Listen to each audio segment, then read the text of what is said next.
জোনাই হাই secondary স্কুলৰ খেলপথাৰত অনুষ্ঠিত হোৱা চৰকাৰী মেলা অনুষ্ঠিত হৈছিলে।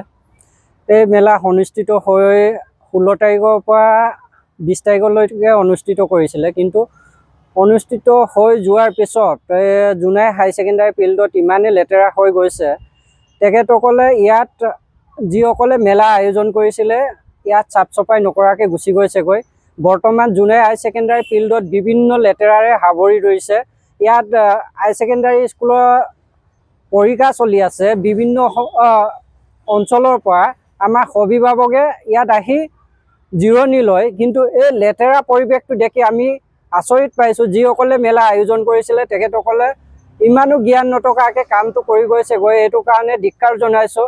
তেখেতসকলে ইয়াত মেলা আয়োজন কৰিছে, মেলা ইয়াত আয়োজন কৰি চফা কৰি যাব লাগিছিলে। চফা নকৰাৰ কাৰণে ইয়াত বিভিন্ন সমস্যাৰ সন্মুখীন হৈছে। যিসকলে ইয়াত জিৰণি লয়, বিভিন্ন খেল ধেমালি হয়, এই খেল ধেমালি কৰি থকা ল'ৰা ছোৱালীয়ে ইয়াত বিভিন্ন সমস্যাৰ সন্মুখীন হ'বলগীয়া হৈছে। চাওক, তেখেতসকলে সম্পূৰ্ণ দায়িত্ব লৈ ইয়াত কাম কৰিব আহিছিলে। ক'ৰ পৰা আহিছে তেখেতসকলে বহুতো বেয়া কৰিছে। যদি ইয়াত পেণ্ডেল বনাইছে, পেণ্ডেলৰ যিকেইটা গাঁত আছে গাঁতকেইটা পুতি থৈ যাব লাগিছিলে।